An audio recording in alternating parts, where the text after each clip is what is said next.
اگلا سوال امریکہ سے سرفراز صاحب نے کیا ہے، کافی تفصیلی سوال ہے، جس میں ایک عالم ہے جو انڈیا سے ہیں، وہ کہتے ہیں کہ میں جب انڈیا سے یہاں پر آیا ہوں امریکہ میں، اس وقت ابتدا کے اندر میں اسی بات کا قائل تھا کہ موزوں پر یہ جو عام طور پر جرابیں ہوتی ہیں، سوتی جرابیں، سوتی موزے، ان پر مسا جائز نہیں ہے۔ لیکن اس کے بعد پھر میں نے یہاں دیکھا لوگوں کو مشکلات ہوتی ہیں، لوگ نماز چھوڑ دیتے ہیں، تو لہٰذا پھر اب میں اس کا قائل ہو گیا ہوں کہ ان سوتی جرابوں پر، موزوں پر مسا کرنا جائز ہے۔ اور پھر اس پر انہوں نے کچھ دلائل وغیرہ لغت سے، احادیث سے پیش کیے، کافی تفصیلی وہ ان کا سوال ہے۔ تو وہ پوچھنا یہ چاہ رہے ہیں کہ ہمارے ہاں یہاں کافی لوگ اس طرح کی چیزوں میں مبتلا ہو گئے، تو آیا سوتی جرابوں پر مسا کرنا شرعاً درست ہے یا نہیں؟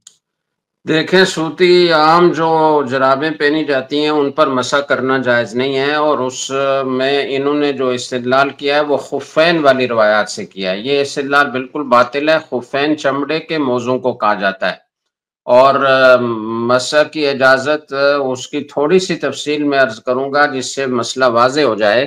اصل میں تو قرآن کریم میں ہے، یا ایھا الذین آمنوا اذا قمتم الی الصلاۃ فاغسلوا وجوہکم وایدیکم الی المرافق وامسحوا برؤوسکم وارجلکم الی الکعبین۔ جب تم نماز کے لیے کھڑے ہو، ارادہ کرو نماز پڑھنے کا، تو تم اپنے چہروں کو دو، اپنے بازوں کو کونیوں سمیت دو، اور اپنے سر کا مسح کرو، اور اپنے پاؤں کو دھو۔ تو پاؤں دھونا لازم ہے، قرآن کریم کی یہ نص قطعی ہے۔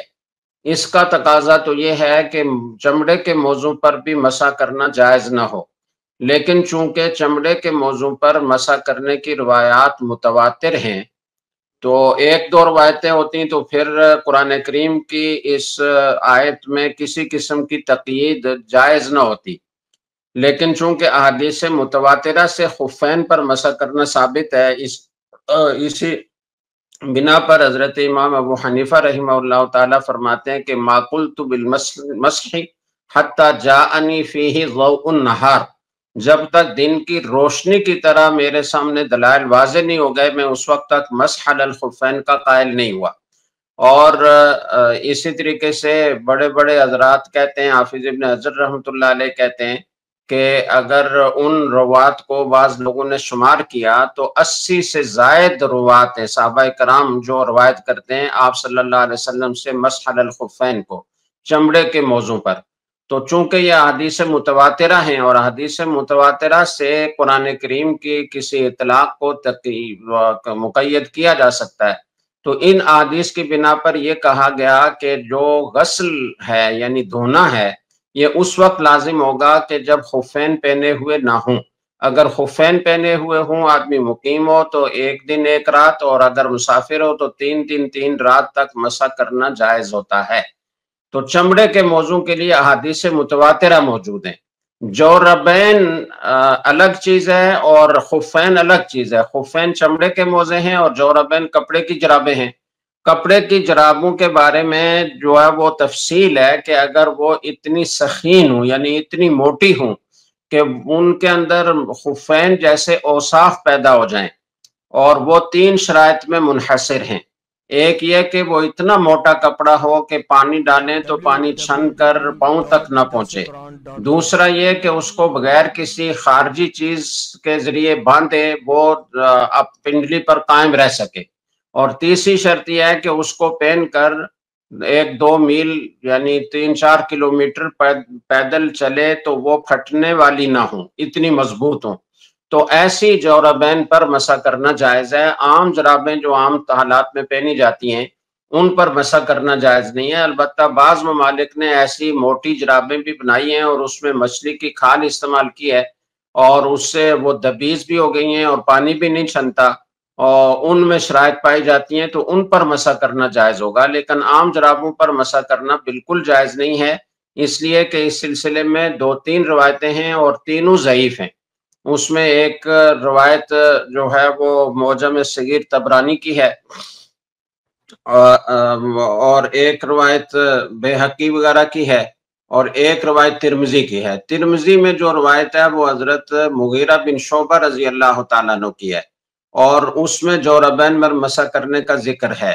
امام ترمذی رحمہ اللہ تعالیٰ نے اگرچہ اس کو ھذا حدیث حسن صحیح کہا ہے، لیکن دوسرے تمام محدثین نے، حافظ ابن حجر، امام نووی، سفیان ثوری اور بے شمار محدثین نے جنہوں نے اس روایت کو ناقابل اعتبار قرار دیا ہے اور امام ترمذی پر اس کی تصحیح کے سلسلے میں شدید تنقید کی ہے۔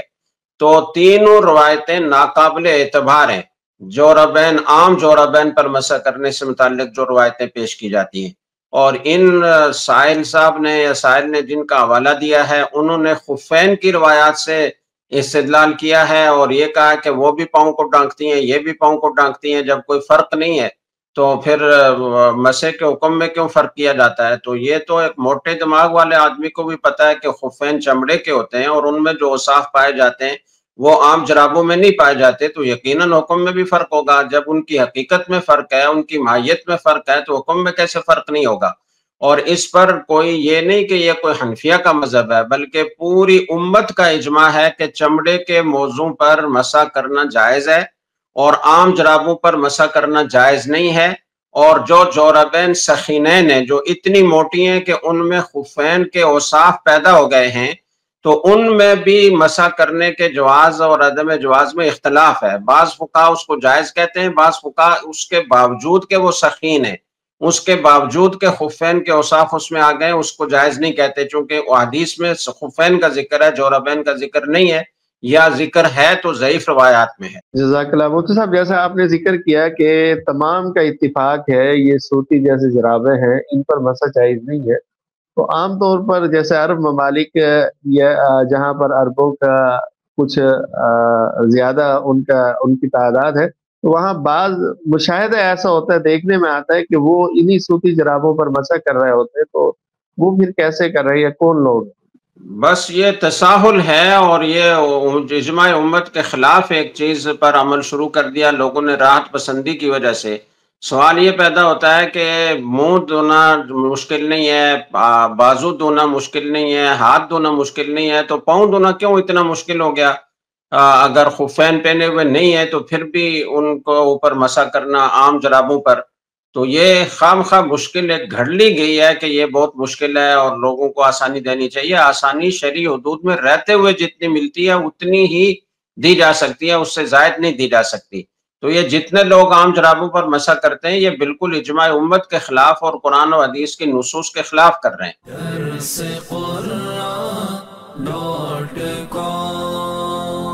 www.darsequran.com